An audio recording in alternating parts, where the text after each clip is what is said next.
Dear students, अब हम हल करेंगे राजस्थान बोर्ड की 10वीं कक्षा का इंग्लिश विषय का पेपर जो आज दिनांक 12 फरवरी को संपन्न हुआ है। तो आप अपने आंसर का मिलान करें और वीडियो को पूरा देखें। सेक्शन ए में हमें यहाँ पे एक पैसेज दिया गया था और इसके हमें क्वेश्चन के आंसर इसमें से ढूंढने थे। तो इसका फर्स्ट वाला क्वेश्चन है, standing on Everest the writer was. तो यहाँ पे इसमें बताया है, यहाँ पे however instead of being jubilant there was a tinge of sadness। तो इसमें दोनों ही बातें आएंगी। तो यहाँ पे overjoyed, very sad, तो यहाँ पे ये सी वाला राइट होगा, jubilant and sad, इनके प्रफुल्लित था और वह उदास भी था। आगे है the emotion that gripped him was, जिस इमोशन ने उसको जकड़ रखा था तो वो इमोशन था ह्यूमिनिटी। तो यहाँ पे बताया है, यहाँ पे आप देखें, the dominant one I think was humility, यानी कि विनम्रता का जो भाव था उसको राइटर ने जकड़ रखा था। तो ये बी वाला राइट है इसमें। ये वाला पैसेज हमारे 8वीं कक्षा की टेक्स्ट बुक में से लिया गया है। फिर तीसरा था इसका, the joy that the writer feels by climbing the summit of Everest last. तो इसका आंसर है अ लाइफ टाइम।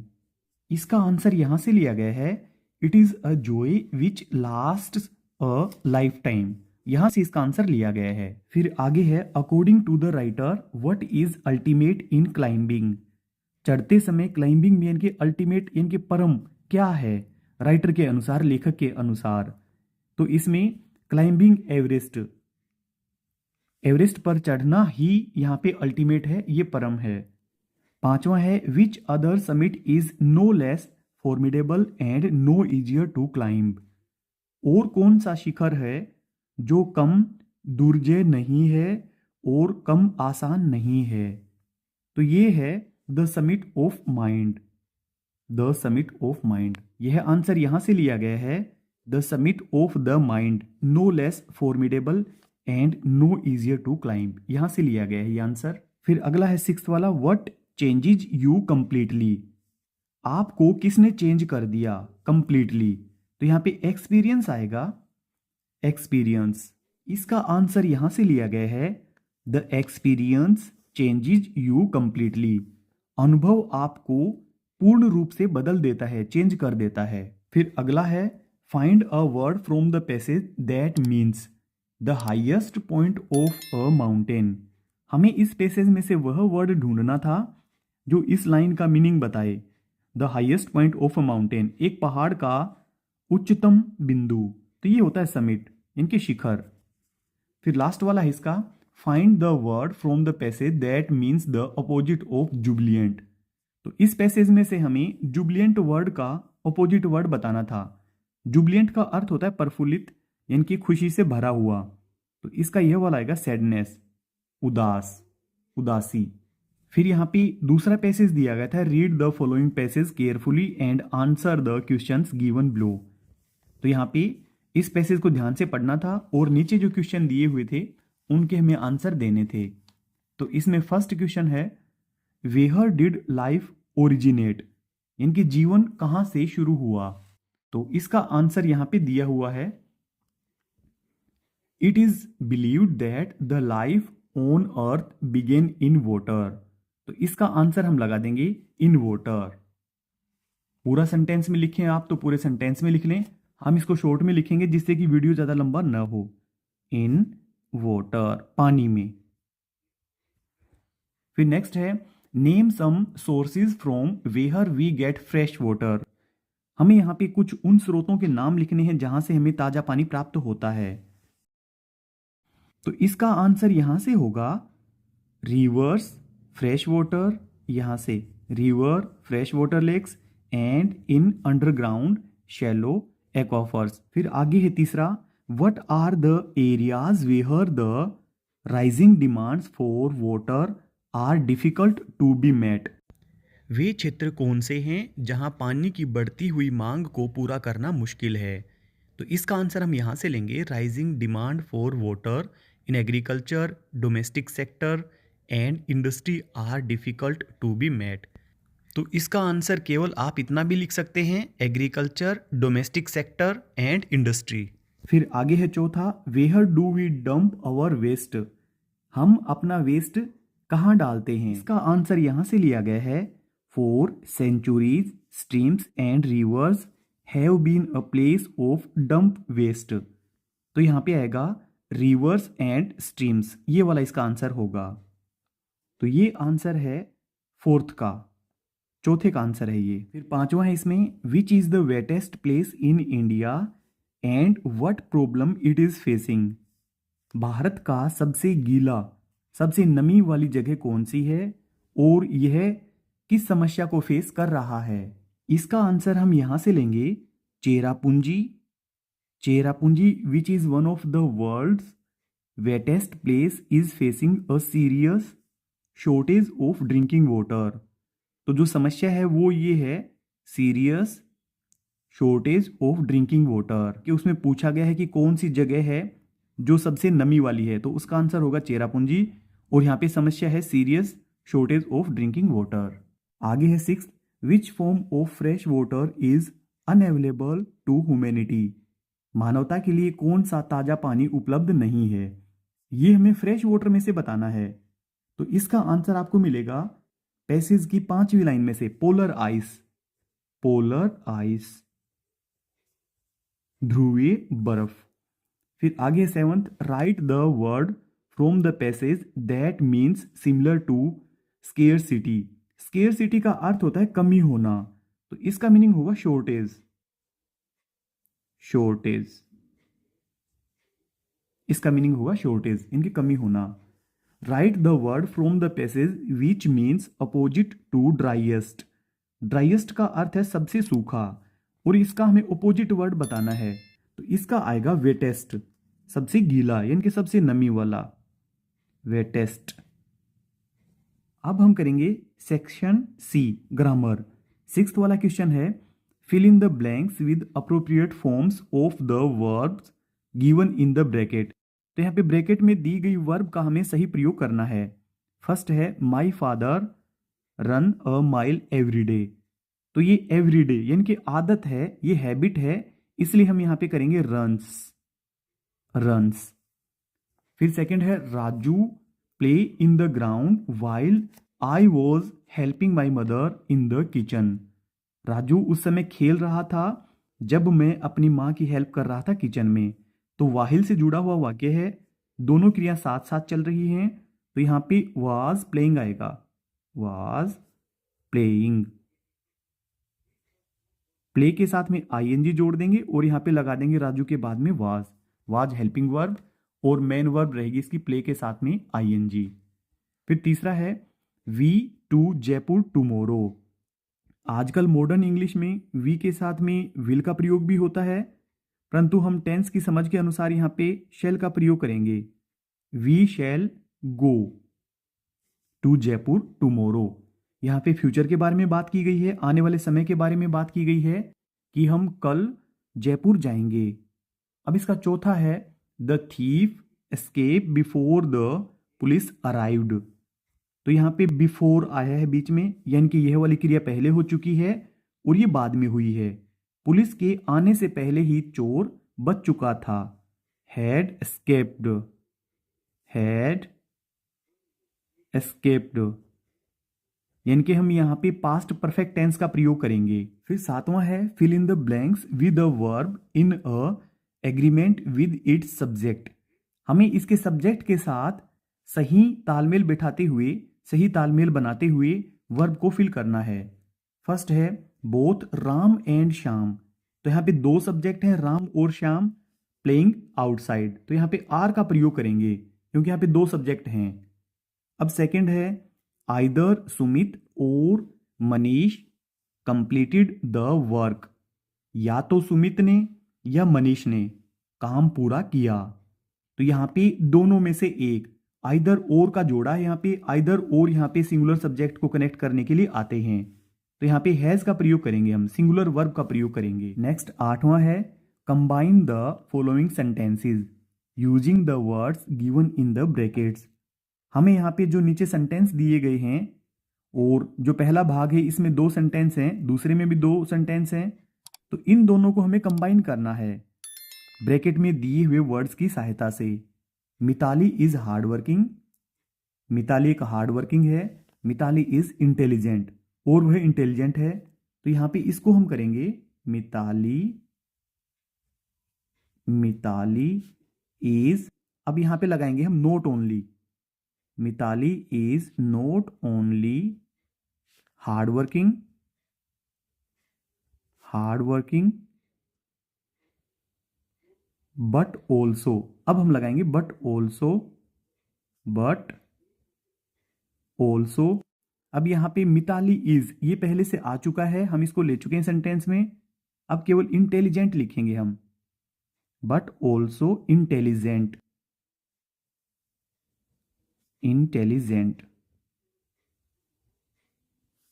फिर है second, Anil is a rich person, Anil is unhappy, Anil एक अमीर आदमी है, अनिल खुश नहीं है।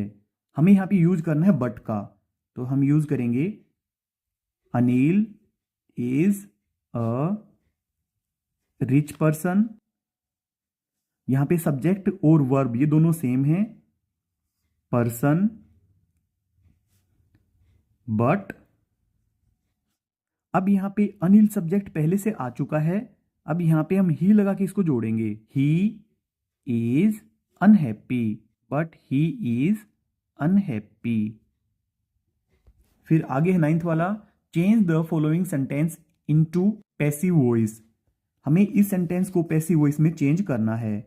Indian girls cricket team won the world cup, तो हम इसको चेंज करेंगे, ऑब्जेक्ट को सब्जेक्ट बनाएंगे, द वर्ल्ड कप, अब वर्ब बदलेंगे इसकी, वॉज वोन, बाय लगाएंगे, by Indian girls cricket team, अब जो इसका सब्जेक्ट था उसको ऑब्जेक्ट बना देंगे, बाय इंडियन गर्ल्स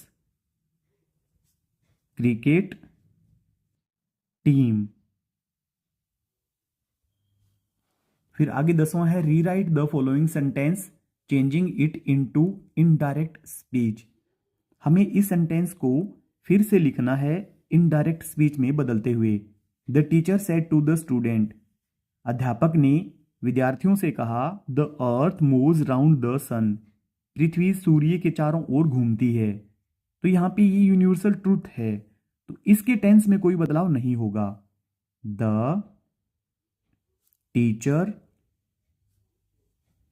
अब सेड टू को बदल देंगे हम टोल्ड में, told the students, told the students, अब दैट लगाएंगे, इन्वर्टेड कोमाज को हटा देंगे और यहां पे दैट लगाएंगे। अब यहां पे टी को भी स्मॉल करेंगे, द अर्थ, अब यहां पे टेंस नहीं बदलेंगे, moves round the sun, round the sun, last में फुल स्टॉप लगा देंगे। अब इसका सेक्शन डी है, read the passage given below and answer the questions that follow, इस पैसेज को हमें पढ़ना है और आगे दिए गए क्वेश्चन के आंसर देने हैं। 11वां क्वेश्चन था ये, इसका पहला भाग करेंगे, who was with the young seagull on his ledge, उसके रहने के स्थान पर या उसकी हद में सीगल के साथ में और कौन रहता है, कौन था। तो यहां पे his parents, his brother, his sister, he was alone, क्योंकि उसके भाई और बहन ये जा चुके थे तो वह अकेला था। इसका आंसर यहाँ पे फर्स्ट लाइन में बताया गया है, the young seagull was alone on his ledge, तो ये वाला राइट होगा डी वाला। सेकंड इसका, what he had been afraid to do, वह क्या करने से डरता था, वह उड़ने से डरता था, ये सी वाला राइट होगा, टू फ्लाई। तीसरा है, what was stretched down beneath his ledge, उसके रहने की जगह के नीचे क्या फैला हुआ था, तो समुद्र फैला हुआ था, ये डी वाला राइट होगा। फिर चौथा है, what would not support him to fly, उसको उड़ने में किसने मदद नहीं की, उसके पंख ने, हिज विंग्स, यहां पे लेग्स तो कहीं पे आया ही नहीं, हम केवल इसी पे राइट टिक करेंगे। फिर आगे पांचवा, how many brothers and sister the young seagull had. तो उसके 2 भाई थे और 1 बहन थी। तो यहां पे 2 brothers and 1 sister. What happened when he attempted to fly? जब उसने उड़ने की कोशिश की तो क्या हुआ? He was afraid, वह डर गया। He was afraid. उसने देखा कि समुद्र बहुत बड़ा है और मेरे पंख मेरा साथ नहीं दे पाएंगे, इसलिए वह डर गया था। आपको यहाँ पे इस क्वेश्चन में 2 पैराग्राफ दिए हुए थे, या तो आप ऊपर वाला करें या आप ये नीचे वाला पैराग्राफ करें। यहाँ पे और लगा करके हमें ये 2 पैराग्राफ दिए हुए थे। ऊपर वाला हमने कर लिया है, अब नीचे वाले के क्वेश्चन के आंसर हम देख लेते हैं। What was beautiful? सुंदर क्या था? पोइम थी सुंदर। यहाँ पे बताया I finished my poem and it was beautiful. ये यहाँ पे इट वॉज ब्यूटीफुल ये है पोइम के लिए। फिर है second, how many baby duckling they had. तो उनके पास कितने बच्चे थे? तो यहाँ पे डक का जोड़ा था, तो उनके पास कितने बच्चे थे? तो यहाँ पे बताया है it was about a mother duck and a father Sven with 3 baby duckling. 3 baby, तो यहाँ पे हम 3 पे राइट टिक करेंगे। फिर तीसरा है by whom the baby duckling were beaten to death. तो यहाँ पे इसका आंसर है who were beaten to death by the father. तो यहाँ पे आएगा फादर स्वेन। ए वाले पे राइट टिक कर देंगे। अब इसका अगला क्वेश्चन है what is mister Keesing always making these days. इन दिनों मिस्टर किसिंग क्या करते रहते हैं? House bridge jokes. तो वो जोक्स बनाते रहते हैं, जोक्स करते रहते हैं। आगे पांचवा, what did Mr Keesing add to the poem. Mr Keesing ने पोएम में क्या ऐड किया? तो उसने किए थे हिज ओन कमेंट्स। उसने खुद के कमेंट्स इसमें ऐड किए थे, कमेंट्स। फिर अगला है what did Mr Keesing allow her to do. Mr Keesing ने उसको क्या करने के लिए अलाउ कर दिया? He allowed her to talk. उसने उसको बातचीत करने के लिए अलाउ कर दिया, to talk in class and, और उसने उसको एक्स्ट्रा काम देना बंद कर दिया, असाइनिंग नो एक्स्ट्रा होमवर्क, और उसको अतिरिक्त होमवर्क देना बंद कर दिया। क्वेश्चन नंबर 15 में भी हमें दिया गया है, एक एक्सट्रैक्ट दिया गया है। Read the following extract and answer the questions that follow. हमें दिए गए उदाहरण को पढ़ना है और आगे जो क्वेश्चन दिए गए हैं उनके आंसर देने हैं। इसमें फर्स्ट है what is Amanda being asked to finish. Amanda को क्या फिनिश करने के लिए बोला गया है? तो यहाँ पे है did you finish your homework Amanda. तो यहाँ पे होमवर्क फिनिश करने के लिए बोला गया है। फिर इसका सेकंड है what Amanda was told to do. Amanda को क्या करने के लिए बोला गया था? उसको कहा गया था did you tidy your room. क्या तुमने अपना रूम साफ कर लिया? I thought I told you to clean your shoes. तो यहाँ पे टू टाइडी। अब यहां तो पोइम को लिखते समय यहां पे यूअर लिखा गया है। अब इस यूअर को हम, इस प्रोनाउन को हम चेंज करेंगे, to tidy her room and to clean her shoes. Full stop लगा देंगे। फिर तीसरा है who do you think is speaking to Amanda. Amanda से कौन बात कर रहा है? आप क्या सोचते हैं? तो यहाँ पे उसकी माँ बात कर रही है, हर मदर, उनकी माँ। हमें या तो ये वाला हल करना था और या फिर जो अगले पेज पर दिया हुआ है वो वाला हल करना था, क्योंकि यहाँ पे और दिया गया है। आइए हम अगला भी हल करते हैं। यहां पे अगला ये वाला है, इसमें first question, what does it in the third line refer to. तीसरी लाइन में जो इट आया है ये किसके लिए आया है, तो यहां पे बताया the fog comes on little cat feet, तो ये फोग के लिए बताया गया है, धुंध के लिए बताया गया है। फिर second, what does the poet think the fog is like, कवि क्या सोचता है कि यह धुंध किसके जैसी है, तो ये लाइक है, ये किसके जैसी है, अ कैट, एक बिल्ली के जैसी है। फिर अगला third, how does the fog come, धुंध कैसे आई, यह आई बिल्कुल silently, it comes silently, silently on little cat feet, on little cat feet. Dear students, अगर आपको हमारी वीडियो अच्छी लगी हो तो चैनल को सब्सक्राइब जरूर कर लें। Thank you.